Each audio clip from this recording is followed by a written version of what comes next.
বিবেক উৎসবের সূচনা হলো মহা সমারোহে। ডেমুরিয়ার স্বামীজির সেবক সংঘের আয়োজনে বিবেক উৎসব 2025। ডেমুরিয়ার স্বামীজির সেবক সংঘের আয়োজনে বিবেক উৎসব 2025 ও যুব নায়ক স্বামী বিবেকানন্দর 163তম জন্মবর্ষপূর্তি অনুষ্ঠানের আয়োজন করেছে পূর্ব মেদিনীপুর জেলার রামনগর বিধানসভার রামনগর 2 ব্লকের মৈতনা পঞ্চায়েতের ডেমুরিয়ার স্বামীজির সেবক সংঘ।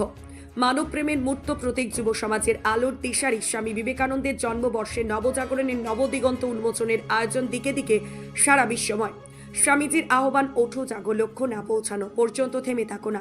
স্বামী বিবেকানন্দের জন্মবর্ষপূর্তি অনুষ্ঠানের শুভ সূচনা হলো 11ই জানুয়ারি শনিবার ও 12ই জানুয়ারি রবিবার স্বামী বিবেকানন্দের 1163তম জন্মোৎসব উপলক্ষে আসামি বিবেকানন্দ ভাবানুরাগী যুব সম্মেলন ও বিভিন্ন অনুষ্ঠানের আয়োজন করা হয়েছিল। এই অনুষ্ঠানের প্রথম পর্বের অনুষ্ঠানে অতিথিদের সংবর্ধনা জানানো হয় এবং সংবর্ধনা জানানোর পর প্রদীপ প্রজ্বলনের মাধ্যমে অনুষ্ঠানের শুভ সূচনা করেন দীঘা রামকৃষ্ণ আশ্রমের মহারাজ স্বামী নিত্যবোধা আনন্দ। এই অনুষ্ঠানে উপস্থিত ছিলেন বিভিন্ন জ্ঞানীগুণী ব্যক্তি সহ 400-র অধিক ছাত্রছাত্রীবৃন্দ। এছাড়া উপস্থিত ছিলেন ডেমুরিয়ার স্বামীজির সেবক সংঘের সম্পাদক সুকুমার সিট সহ সমস্ত সদস্যবৃন্দ। এদিন স্বামী বিবেকানন্দের বিভিন্ন বাণী আলোচনার সাথে সাথে হাজার অধিক স্বামী বিবেকানন্দের ভাবানুরাগী প্রসাদ গ্রহণ করেন। এই সংস্থার সম্পাদক সুকুমার সিট বলেন, আমাদের কর্মসূচি 5ই জানুয়ারি চক্ষু পরীক্ষা হয়েছিল। 100 জনকে বস্ত্র বিতরণ করা হয়েছে। আজকের সকালে মাঙ্গলিক অনুষ্ঠানের মধ্য দিয়ে 10:30টার সময় স্বামী বিবেকানন্দের ভাবনাকে মানুষের মধ্য দিয়ে তুলে দেওয়ার জন্য আজকের বিবেক উৎসব চলছে। 400 জন ছাত্রছাত্রী এবং তার অভিভাবক রয়েছেন। 30 জন অনাথ ছেলে মেয়ের জন্য 2 খাতা পেন এবং 1টি করে ব্যাগ তুলে দেওয়া হবে। উপস্থিত এলাকার বিশিষ্ট সমাজসেবী প্রাক্তন পঞ্চায়েত সমিতির কর্মাধ্যক্ষ আলোক নন্দ সংবাদ মাধ্যমের মুখোমুখি হয়ে বলেন, সংস্থা বছর বছর ধরে বিভিন্ন প্রোগ্রাম করে থাকে। এটি একটি আলাদা ধরনের অনুষ্ঠান। এই অনুষ্ঠানে মানুষকে আমন্ত্রণ করলে মানুষ আসতে চায় না, কারণ রাজনীতির ব্যানারে মানুষ আস্তে আস্তে চাওয়া পাওয়ার এত ঝোঁক বেড়ে গেছে, এখানে এলে আর কিছু পাবো না, তাই যেন এখানে আসা বৃথা। কিন্তু মানুষ তৈরি প্রোগ্রাম আয়োজন করেন। এই ধরনের আলোচনা সভা অঞ্চলে খুব কম হয়। আসল মানুষ গড়ার আলোচনার এই অনুষ্ঠানই হয়। আগামী দিনে এই অনুষ্ঠান আরো শ্রীবৃদ্ধি হোক, এটাই আমরা চাই। বিবেক উৎসবের প্রাক্কালীরা ছিলেন ডেমুরিয়ায়, কি বলবেন? বলার মতো কিছু নেই। আমার একটা কথা আমি মঞ্চে বলতে পারলাম না, মানে খুব তাড়াহুড়ো করে এত দেরি হয়েছে, ছেলেরা চঞ্চল হয়ে পড়েছে, আমি আমার বক্তব্য তো বলতে পারলাম না। এই সুকুমার এই প্রোগ্রাম করে থাকে বছর বছর ধরে। এই একটা আলাদা ধরনের অনুষ্ঠান।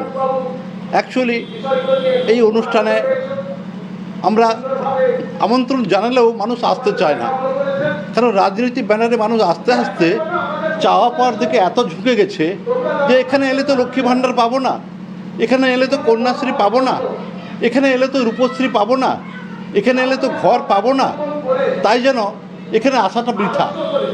কিন্তু এখানে যে মানুষ করার কারিগর তৈরি, যে আয়োজন সুকুমার করে, যে ছাত্রছাত্রীদের মধ্যে আলোচনা করে, এই ধরনের উৎসব, এই ধরনের আলোচনা সভা বা সুকুমার যেটা করে, এই অঞ্চলে খুব কম জায়গা হয়।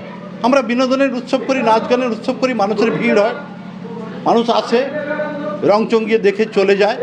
কিন্তু আসল যে আলোচনা, আসল যে মানুষ গড়ার কারিগরের আলোচনা, সেই আলোচনা সুকুমারই করে থাকে। আমি স্বামীজি সেবক সংঘকে অশেষ ধন্যবাদ জানাবো যে তাদের এই উৎসব আগামী দিনে আরও মহান হোক।